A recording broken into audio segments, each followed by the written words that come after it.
Hi guys, welcome back to FHQ, and today we're going to be talking about the importance of having a phasic structure to your program. Okay, so what is a phasic structure?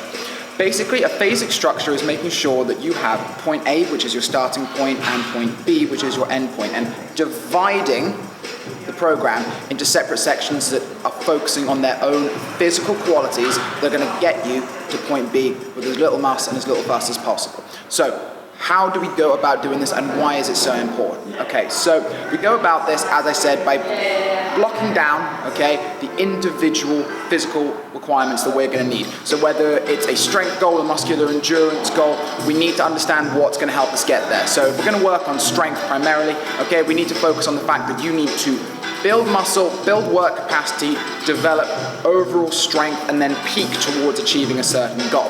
Now, that's all well and good. The reason why we have to split them out, okay, is very, very simple. Your body is an incredible machine, and it can adapt to just about anything under the goddamn sun. However, it adapts best when you focus on one thing and one thing only. If you keep chucking everything, including the kitchen sink, against the wall and hoping, enough will stick, it's never going to work, okay? So we need to make sure that we are focusing on developing one physical quality, which then builds onto the next and builds onto the next. So a very simple way of going about this, and there are many different ways you can set this up with either wave loading, undulating periodization, block periodization, daily undulating periodization, the list goes on, but the overarching structure is essentially going to be as follows. Your first, okay, phase is generally going to be a volume /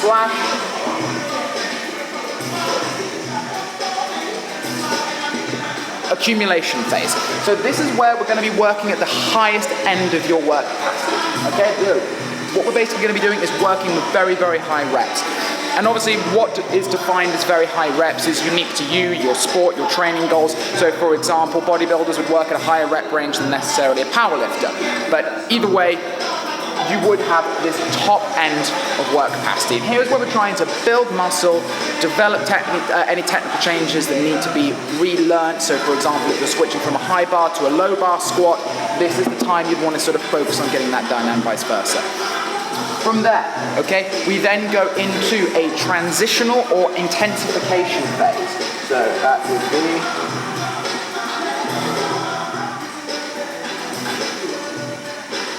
transition / intensification. Okay, so simply put, the intensification phase, okay, is when you are going to start getting this new muscle, okay, this new muscle tissue that you've built, and this new technical skill and work capacity that you've built, and you're going to start making the weights heavier and the reps lower, okay? Now this is not necessarily dropping into the bottom end of your rep ranges just yet. This is sort of the middle ground. So for example, if this would be anywhere from, let's say, 10 to 12 for a strength program, you'd then drop down potentially 6 to 8. Somewhere around that rep range, maybe focusing on 5s. Programs such as the Texas method of 5x5 would be a really good start here. But either way, what we're trying to do is take the new muscle that you built here and start developing, okay, more central nervous system activity within this new muscle tissue in order to get you used to producing more force, more strength, okay? Because this, as I said, is where we are transitioning from one very low intensity but high volume physical quality and work capacity to the third and final phase, okay, which is your realization or actualization phase.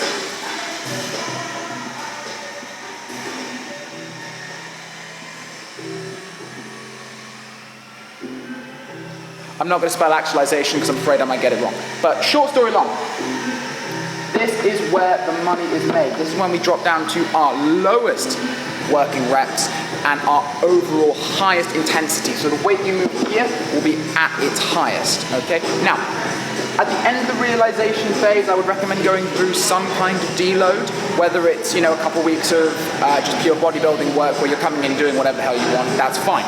But ultimately, what you want to make sure is that this works as one continual cycle. So once you finish your realization phase, you come in and you've smashed your goals, you've deadlifted what you want to deadlift, squatted what you want to squat, clean what you want to clean, okay?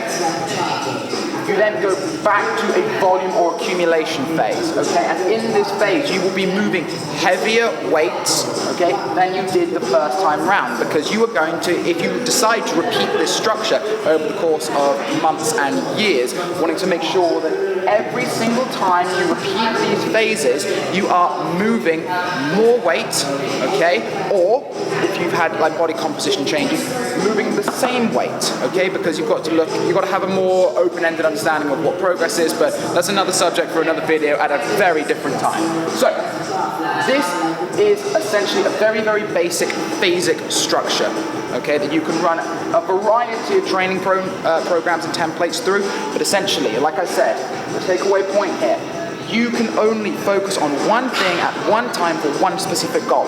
So, make sure, work capacity, transition, strength, okay? If you can separate your training into these specific categories, you're going to find that you will get not just better results, but overall, you're going to have a much greater consistency of improvement over the course of your entire training career. Because remember, this is a marathon, not a sprint. It's all well and good getting strong in 12 weeks, getting shredded in 12 weeks, but we're playing the long game here.